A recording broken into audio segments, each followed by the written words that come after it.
السلام عليكم ورحمة الله تعالى وبركاته. مرحبا بالجميع وتحية إليكم من جديد. برنامج اليوم هو برنامج مهم موجه خاصة إلى الإخوة والأخوات الذين لديهم تساؤل عن النقاط المهمة التي تتعلق بالهجرة إلى الولايات المتحدة الأمريكية. إذن هناك نقاط مهمة سوف نتطرق لها في البرنامج، ولا بأس إن استفدتم من البرنامج أن تقوموا بمشاركته مع الأصدقاء والأحبة، هذا كله لكي تعم الفائدة. ولا تنسوا أن تشتركوا في القناة. للتأكيد بالنسبة لبرنامج اليوم هو كحلقة أولى، ولدينا إن شاء الله تتمة في الحلقات المقبلة عبر القناة، ونتمنى أن تكونوا في الموعد. نبدأ بالنقاط المهمة التي تتعلق بفيز الدخول إلى الولايات المتحدة، وهي مختلفة. نبدأ بالطرق المهمة والقانونية التي تخول لكم الهجرة والدخول إلى الولايات المتحدة بشكل قانوني. ممكن لكل واحد منكم أن يستفيد منها في حالة أنه متوفر فيه الشروط والمؤهلات مكتملة، وسوف نوضحها لكم بالتبيان خطوة بخطوة في هذا البرنامج، لأنه هناك تساؤل مطروح في هذا الشأن من طرف العديد من الإخوة والأخوات، لديهم تساؤل مهم عن الهجرة إلى الولايات المتحدة الأمريكية. وبالطبع سبق أنني قد قمت بتنزيل برامج عبر القناة، ممكن أن تقوموا بالعودة إليها، ووضحنا نقاط مهمة ممكن الاستفادة منها أكثر وأكثر. أولا نبدأ بالطريقة الأولى، وهي الهجرة عن طريق لم الشمل العائلي، وهذا يخدم الفئة المشمولة وتعنى بلم شمل الأزواج، لم شمل الأبناء فوق من 21 سنة وتحت من 21 سنة، سواء متزوجين أو غير متزوجين، لم شمل الوالدين، ولم شمل الإخوة. ولازم توفر الشروط في كل من هو مقيم بالولايات المتحدة الأمريكية من هؤلاء الأفراد التي ذكرنا لكم. وممكن لكل هذه الفئات أن تقوم بلم فرد من أسرتها أو أهلها، شرط أنه نجد بأن هذا الشخص الذي هو مقيم من ضمن هذه الفئات بالولايات المتحدة تتوفر فيه الشروط والمؤهلات. بالطبع كل الشروط والمؤهلات نجدها مكتملة بدون نقص. إذن بالنسبة نقطة مهمة كذلك، هناك لم الشمل الذي يشمل فئة طالبو اللجوء إلى الولايات المتحدة الأمريكية. وبالنسبة للهجرة عن طريق لم الشمل العائلي تتطلب بالطبع إجراءات مهمة، من ضمنها يقدم المقدم لأهله داخل الولايات المتحدة لدى دوائر الهجرة، وهناك مراحل تتبع طبع المراحل والخطوات والإجراءات تمر لدى دوائر الهجرة بالولايات المتحدة، من بداية تقديم الطلب إلى نهاية دراسته بشكل نهائي، ثم تأتي أو نأتي إلى المرحلة الأخيرة لحصول الشخص المعني المقدم له على لم الشمل على فيزا هجرة للدخول إلى أمريكا بشكل قانوني. وبالطبع الفيز المتعلقة بلم الشمل العائلي هي مختلفة، وكذلك إجراءات كل نوع فيزا لم شمل عائلي الإجراءات تختلف، والمدة المنتظرة التي ينتظرها الشخص المقدم له على لم الشمل كذلك تختلف. وهنا نؤكد على الوقت الذي يستغرقه كل ملف مقدم للم الشمل العائلي لدى دوائر الهجرة من البداية إلى النهاية للحصول على الفيزا. وللتأكيد لم الشمل ممكن أن يأخذ سنوات طويلة إلى أن نحصل على الفيزا على حسب كل نوع، وكذلك على حسب التأشيرات المقدمة للشخص المعني بالأمر.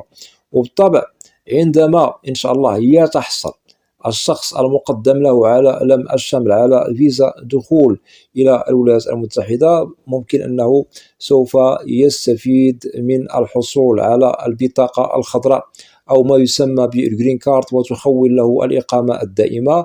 وبالطبع من بعد ممكن له أن يتحصل على الجنسية الأمريكية، أي يقوم بطلب الحصول على الجنسية الأمريكية ما بعد الحصول على الجرين كارد ب5 سنوات. وفي حالة أننا وجدنا زوج مثلا قدم لزوجته، وبالطبع نحسبه مواطن أمريكي، ممكن أنه يتحصل على الجرين كارد، وما بعد 3 سنوات ممكن أنه يتحصل على الجنسية الأمريكية. هذا في حالة أننا وجدنا الزوج أو الزوجة أجنبية وقدموا للشخص أي أزواجهم للدخول إلى الولايات المتحدة، هذا في شكل ممكن أنه يتحصل على الجنسية الأمريكية أي ما بعد الجرين كارد ب3 سنوات. هذا بالطبع يظل استثناء عن الفئات الأخرى من فيزا لم شمل العائلي، والتي يتحصل فيها الشخص المعني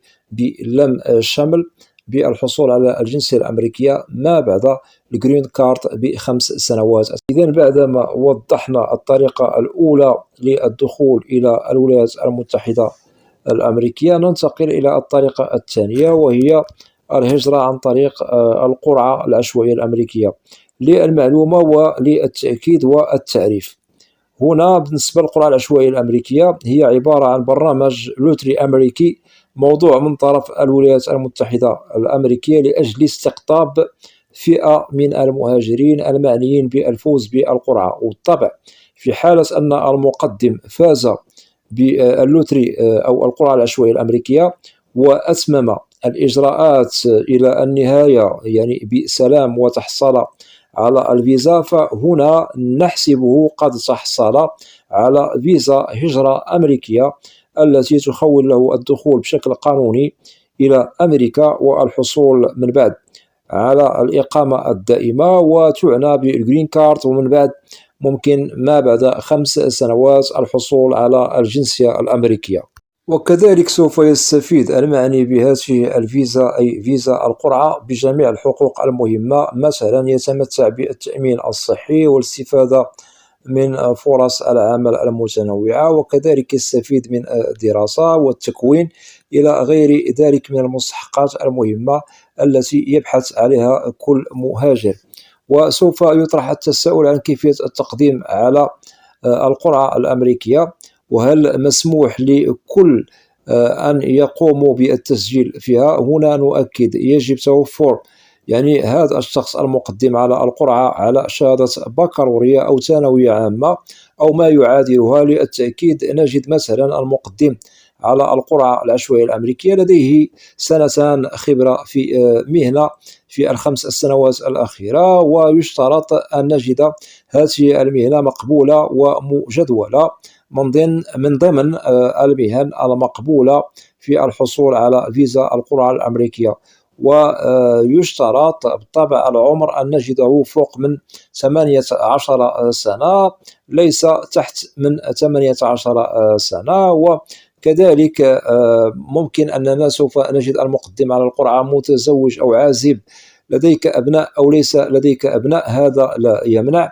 ويشترط كذلك الخلو من جميع الخروقات القانونية، سواء خرق قانون هجرة أو مثلا خرق جرم كبير. ولا زال مثلا نفرض أن هذا المقدم على القرعة لا زال هذا الجرم مسجل عليه أو حكمه لا زال ساري مفعول على المقدم على القرعة. للتأكيد في هذه الحالة لازم أن نجد المقدم على القرعة الأمريكية يعني خالي من جميع الخروقات القانونية إذا أراد التقديم على القرعة الأمريكية. في حالة أن أموره والحمد لله سجله العدلي نظيف، ممكن أن يقدم على القرعة الأمريكية، هذا لا يمنع. وكذلك لا يشترط على المقدم على القرعة أن نجده مثلا يتقن اللغة الإنجليزية، هذا غير مطلوب، وممكن أن يقدم ولو أنه لا يتقن اللغة الإنجليزية.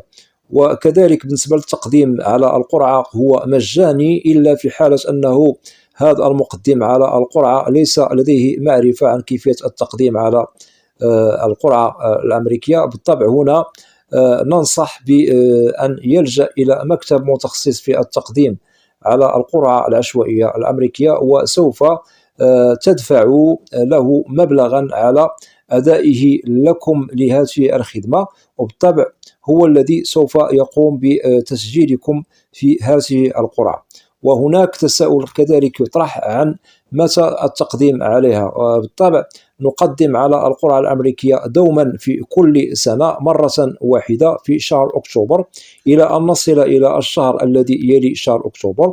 بالطبع هنا ينتهي التسجيل في الوقت المحدد فيها، ومن بعد لازم انتظار النتائج في السنة التي تلي السنة التي قدمتم فيها بالطبع، وتظهر النتائج في شهر ماي في السنة الموالية، أي السنة التي تلي السنة التي قدمتم فيها. وهناك إجراءات يشتغل عليها ما بعد ظهور النتائج، وقد سبق أنه وضحت نقاط مهمة عن كيفية الاشتغال على الإجراءات ما بعد الفوز بالقرعة عبر القناة. ممكن أن تقوموا بالعودة لهذه البرامج وسوف تستفيدوا أكثر وأكثر. إذن القرعة الأمريكية هي من ضمن الطرق الواضحة المعالم إذا أردتم يعني الدخول عن طريقها إلى الولايات المتحدة الأمريكية، وبالطبع شرط أن نجد بأنكم تتوفر فيكم المؤهلات والشروط التي وضحناها لكم قبل قليل. وإن شاء الله ممكن التحصل على فيزا القرعة الأمريكية وتدخلون بشكل قانوني إلى الولايات المتحدة، وسوف تستفيدوا يعني من حقوق مهمة داخل الولايات المتحدة الأمريكية. وبالطبع الكل منكم يبحث عن طريقة مهمة ومحترمة للدخول إلى الولايات المتحدة بشكل قانوني، وإن شاء الله سوف نوضح لكم الطرق الأخرى في الحلقة الثانية عبر برنامج في القناة. وأتمنى أن تكونوا في الموعد لكي تكونوا على بينة من أموركم، ولكي تتضح لكم الطرق القانونية للهجرة إلى أمريكا في أحسن الظروف والأحوال بدون اللجوء إلى طرق غير سوية والتي فيها العراقيل التي ممكن أنكم لا تبلغوا بها المرجو والمبتغى والمراد. لهذا ننصحكم باتباع هذه النصائح والطرق المحترمة، ونؤكد كلما ضبطتم أوراقكم ونظرتم إلى ما هو المطلوب منكم من شروط ومؤهلات للدخول إلى أمريكا بشكل قانوني، اعلموا إن شاء الله أنكم سوف تصلوا إلى ما تريدون.